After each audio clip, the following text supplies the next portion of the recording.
Brother, it's great to see you, man. How has the year been so far? Because I know you're busy because of what we're about to talk about, but for your own personal sake, how have things been so far for 2026? Extremely busy, yes, with the Toronto Blues Society is doing a bunch of cool things this first half of the year, and I'm playing a ton with a bunch of bands, so it's busy, busy. Now, for folks who don't know the Toronto Blues, can you tell us about the organization, please? Yeah, so the organization's been Toronto Blues Society's been around for 40 years. They basically just it's to promote blues music across Canada, worldwide. Put on, we do the awards gala, we do conferences, we put on a lot of shows, we do a talent search for young up and comers, all kinds of things all the time. Blues in the schools, where we send artists into schools and play and teach the kids about the blues and music and stuff like that. So that's really really proud of that.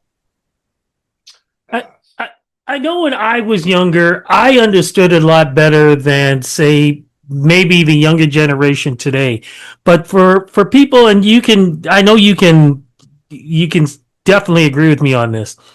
You know, you've got a lot of artists, whether it be from whatever genre, a lot of them will tell you that their influences comes from blues music, correct? I believe so. Yeah, I totally agree. What is it you think about blues music being the roots of so many other genres? It's just as the beginning. It's simple form, quote unquote. It's not simple, but and it's just beginning. Like it just the blues turned into rock and roll so easily. And it's a form that, especially when in the beginning you learn it right away, and the sound of the chords makes sense to your ears. They're all major chords.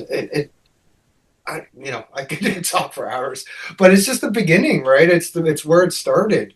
The lyrics are always catchy and repetitive, and that's that you find that in pop music, right? Absolutely, my friend. Which is why we are talking because we get to celebrate the blues up here in the Great White North. What is coming up very soon? Yeah. So Monday, March 30th at the Phoenix Concert Theater, we were doing the Canadian Blues Music Awards Gala. What So is this? Like, what are we exactly celebrating? When I say that, I mean the categories, and who are some of the big nominees this time around? yeah, so I guess the categories we do they everything. So we do, electric blues album of the year, acoustic blues album of the year, and it goes right down to guitarist and bass player and horn player and drummer of the year. So they try to really get right across the scope, right? So where a lot of the other awards don't talk about the band, right? The bass player, right? And stuff like that. So try to get right across, get everybody nominated somehow in some way. And this year, the big one is, Angelique Francis. Their family is up for what are they up for? Eight awards, and then Wow. yeah, it's crazy. All of them have been, she's up for singer and bass player. Dad's up for drummer of the year. The girls are up for the horn players, and then the other big ones are Brandon Isaacs, a big one. Five, I think he's got. Yeah, Blue Moon Marquee five, and Crystal Schwan is in there, and Nidio and Steve Mariner. A lot of big Canadian names, of course, right? Big blues guys doing good things. And then we have the emerging artist of the year. So, and so there's five there, and yeah, so tons of awards. Really good representation of what's going on in Canadian blues. All of them are worth checking out. Like where do I start Canadian blues? Just look at that list and just start Googling and you know. What about honoring some of the greats? Is there going to be like a honoree? I know you guys usually do this. Yeah, so I want to some of the names have changed over the years. So we have two awards that kind of do that. We have the Lifetime Achievement Award, so that's really for the pioneers. And we also have this year Blues Industry Person of the Award. So, Huh.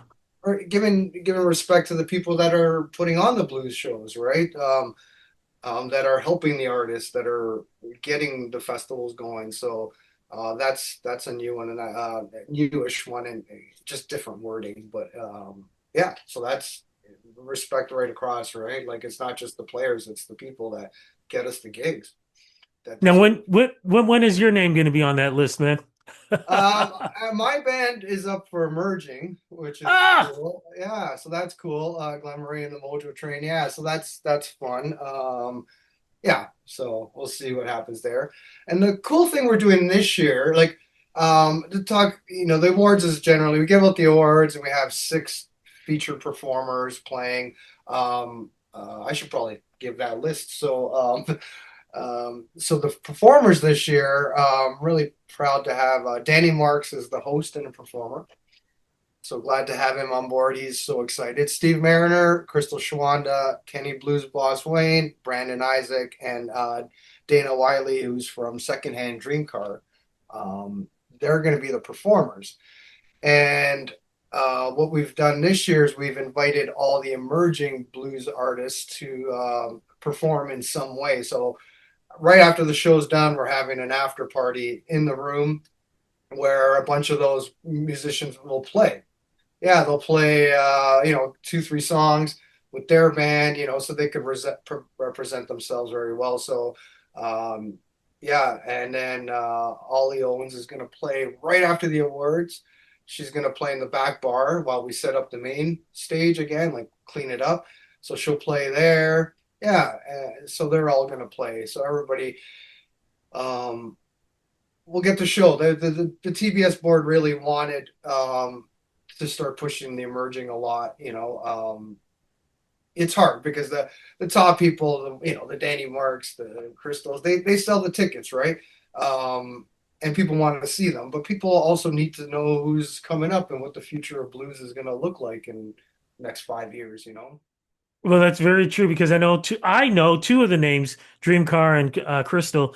They're up for Junos, so we Yeah, get a chance to see them with you before they head to Hamilton. So that just tells you how good these folks are.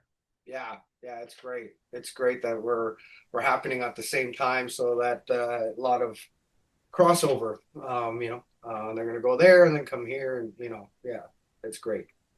Okay, so the most important thing: how do we get tickets for the Uh, show? the Phoenix website, we're on the main page there. You get your tickets there, or if you want to go through our website, there's a lot on our website, but you just go to the events and go to Canadian Blues Music Awards, and yeah, get your tickets. Fantastic, and And so glad the Phoenix. if you're a TBS member, you get 20% off. So maybe you should go sign up, and then I could send you the code, and you can get your tickets 20% off. Even better. And I was just about to say, so glad that the Phoenix is still around. So, Yeah, it's so great. It really worked out. We did the last awards there, and I just love that venue. And yeah. they sold it, but they're not going to build for a while, so they kept them going. So it really sucked for them because they're like, "Sorry, we're closing," and then 2 months later, they're like, "Actually, we're going to rent from the new owners, right?" So I'm just glad they're there. They're so easy to Fantastic. work, so easy to Oh work. God, yeah. Parking across the street, around the corner, there's food. You're good. And there's TTC. So either way, Yeah. you're good. You're good. My friend, thank you so much for doing this interview. Congratulations on another year on this. Looking forward to see who the winners are. And cross fingers when I get a chance to talk to the Dreams and Crystal. Hopefully, when I talk to them in Hamilton, they'll be saying, "Yeah, we picked up awards Yeah. just a couple of weeks earlier." So crossing fingers on that, man. Thank you so much for doing the interview. No problem. Thanks for having me.